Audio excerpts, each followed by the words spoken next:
Welcome to the Bible in 1 Year with Melissa Sykes. Today is February 28th. The descendants of Levi's three sons, Kohath, Gershon, and Merari, from the three divisions of the tribe of Levi. Each division receives specific tasks regarding the movement of the tabernacle and its contents. Centuries later, when King David desires to move the ark to Jerusalem, a man named Uzzah violates the regulations given to the Kohathites. When he, a non-Levite, reaches out to steady the ark while it's being carried on an ox cart instead of on the shoulders of the Kohathites, he dies, according to 1 Chronicles chapter 13, verses 6 through 14, and chapter 15, verses 1 through 28. Sin and uncleanness affect all facets of life. God requires all unclean people to be put out of the camp, and he commands restitution for sin. In order to protect women against unfounded suspicion by jealous husbands, God provides a test by which marital unfaithfulness can be exposed and cursed, while those who are innocent can be vindicated. Duties of the Kohathite clan. Numbers chapter 4, verses 1 through 20, around 1445 or 1279 BC. Then the Lord said to Moses and Aaron, "Record the names of the members of the clans and families of the Kohathite division of the tribe of Levi. List all the men between the ages of 30 and 50 who are eligible to serve in the tabernacle." The duties of the Kohathites at the tabernacle will relate to the most sacred objects. When the camp moves, Aaron and his sons must enter the tabernacle first to take down the inner curtain and cover the Ark of the Covenant with it. Then they must cover the inner curtain with fine goatskin leather and spread over that a single piece of blue cloth. Finally, they must put the carrying poles of the ark in place. Next, they must spread a blue cloth over the table where the bread of the presence is displayed, and on the cloth they will place the bowls, ladles, jars, pitchers, and the special bread. They must spread a scarlet cloth over all of this, and finally a covering of fine goatskin leather on top of the scarlet cloth. Then they must insert the carrying poles into the table. Next, they must cover the lampstand with a blue cloth along with its lamps, lamp snuffers, trays, and special jars of olive oil. Then they must cover the lampstand and its accessories with fine goatskin leather and place the bundle on a carrying frame. Next, they must spread a blue cloth over the gold incense altar and cover this cloth with fine goatskin leather. Then they must attach the carrying poles to the altar. They must take all the remaining furnishings of the sanctuary and wrap them in blue cloth, cover them with fine goatskin leather, and place them on the carrying frame.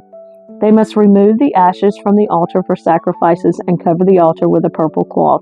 All the altar utensils, the fire pans, meat forks, shovels, basins, and all the containers must be placed on the cloth, and a covering of fine goatskin leather must be spread over them. Finally, they must put the carrying poles in place. The camp will be ready to move when Aaron and his sons have finished covering the sanctuary and all the sacred articles. The Kohathites will come and carry these things to the next destination, but they must not touch the sacred objects or they will die. So these are the things from the tabernacle that the Kohathites must carry. Eleazar, son of Aaron, the priest, will be responsible for the oil of the lampstand, the fragrant incense, the daily grain offering, and the anointing oil.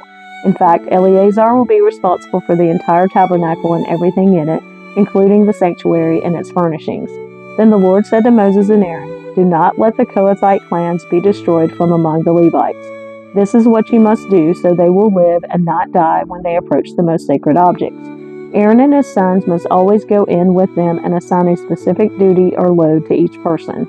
The Kohathites must never enter the sanctuary to look at the sacred objects for even a moment or they will die."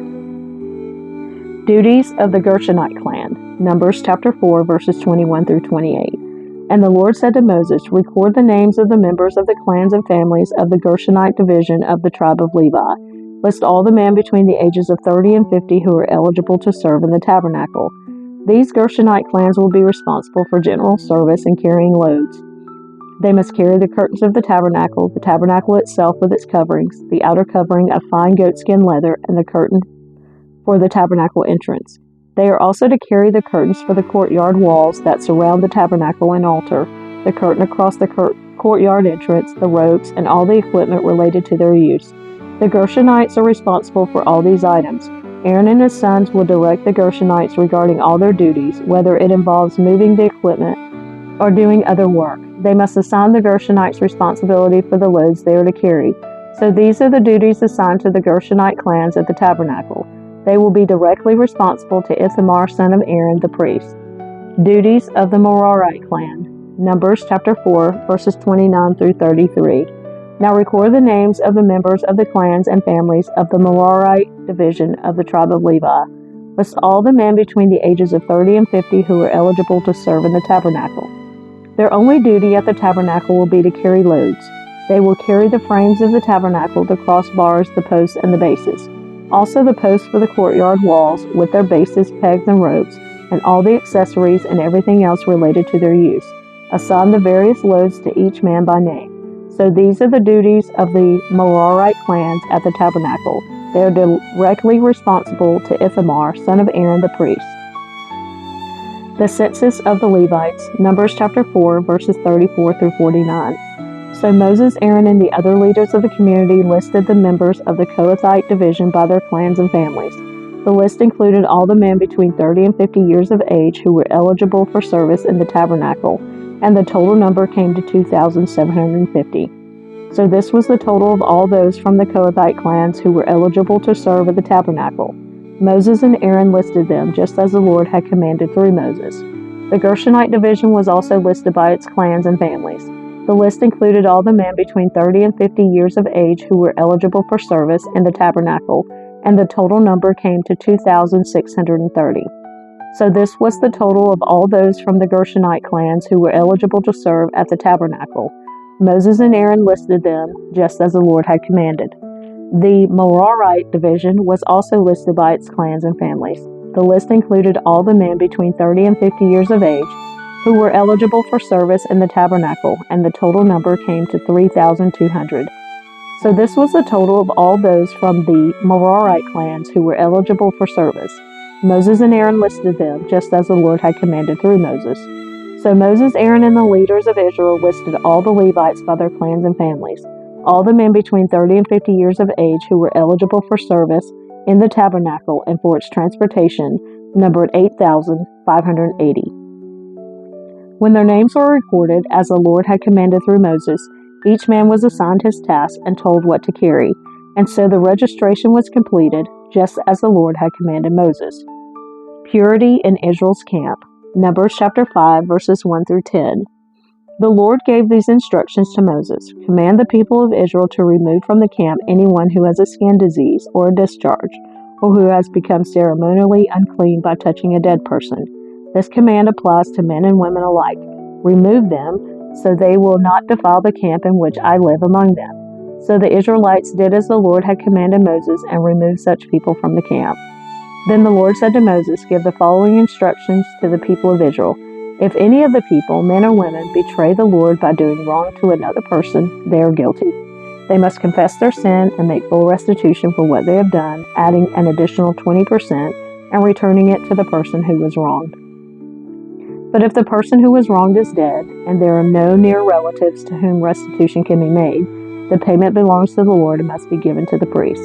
Those who are guilty must also bring a ram as a sacrifice, and they will be purified and made right with the Lord. All the sacred offerings that the Israelites bring to a priest will belong to him. Each priest may keep all the sacred donations that he receives. Protecting marital faithfulness. Numbers chapter 5, verses 11 through 31. And the Lord said to Moses, give the following instructions to the people of Israel. Suppose a man's wife goes astray and she is unfaithful to her husband and has sex with another man, but neither her husband nor anyone else knows about it. She has defiled herself, even though there was no witness and she was not caught in the act. If her husband becomes jealous and is suspicious of his wife and needs to know whether or not she has defiled herself, the husband must bring his wife to the priest. He must also bring an offering of 2 quarts of barley flour to be presented on her behalf. Do not mix it with olive oil or frankincense, for it is a jealousy offering, an offering to prove whether or not she is guilty. The priest will then present her to stand trial before the Lord.